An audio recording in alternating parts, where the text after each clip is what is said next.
Hello, my name is Alissa Goretsky, and I am Clorinda. I'm Emily Treigle, and I am Tisbe. I'm Cory McGee, and I'm Alidoro in Rossini's Cinderella.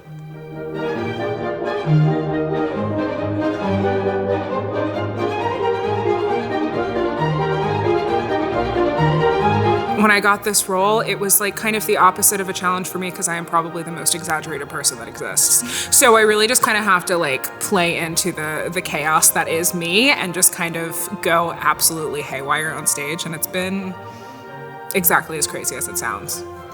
This has been the opposite for me because naturally I'd say I'm pretty outgoing, but all of my like theater experience has been the girlies who always end up dying or who are very serious, very demure, very mindful, right. Very tuberculoses. Right. And so for me, kind of, it's giving me more freedom to be more Alissa in Clorinda because I am an older sister. Yeah. And it's the little bickers and the little fights, but like exaggerated. Yeah. And it's just fun. It's more fun. I don't think it's as serious of a role. Yeah.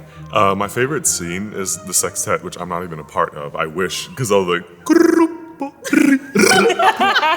I wish I could do it so badly. But also, I mean, unbiasedly, my aria is pretty cool.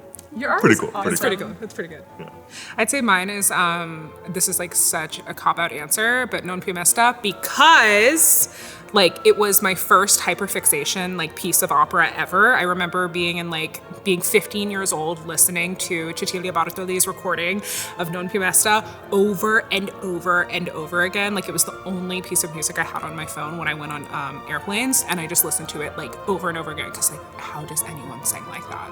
And Isabel is perfect, so it's really been amazing.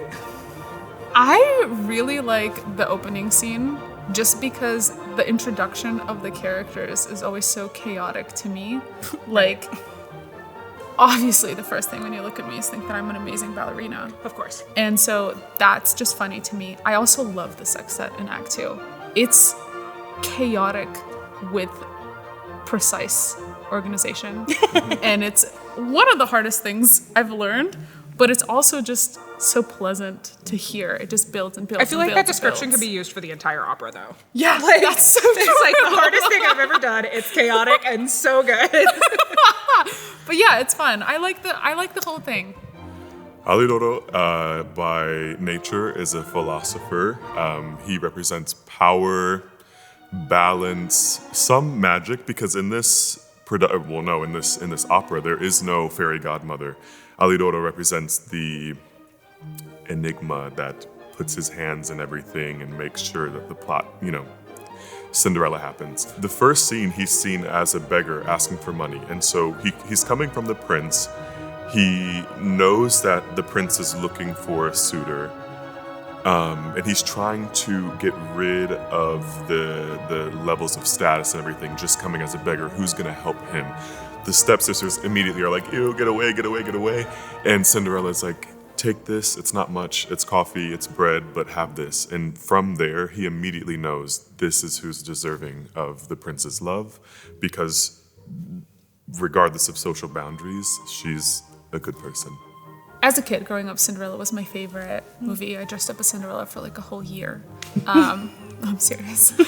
And for me, I think it's such a timeless piece because it teaches us to be kind to strangers. It teaches us to be kind to our own family, and it teaches us to put that first and foremost in our everyday lives. So I think in this opera, this is very clear from the beginning, especially with Alidoro's entrance. You see that the sisters are nasty and kind of judging people based on how they look and what they're doing, their actions. They're just very judgy. And I think this opera, by the end, teaches us that you shouldn't always judge a book by its cover. And that can be said of most fairy tales. Yeah, and that like kindness always prevails. It's like there's always, it always pays off to be kind and to be good. And also everyone loves an underdog. And this is like the quintessential underdog to victory story. So of course, everybody loves that. Yeah. Mm-hmm. I think too, it really harps home on the importance of forgiveness. At the end, she forgives Magnifico and the sisters, and she says, "You still have everything in me. You have daughter, and you have wife to the prince, and you have I'm still all of these things for you, even though you wronged me. But in me now having power, I'm not going to banish you." But that theme is throughout the universal stories. Goodness and good faith prevails.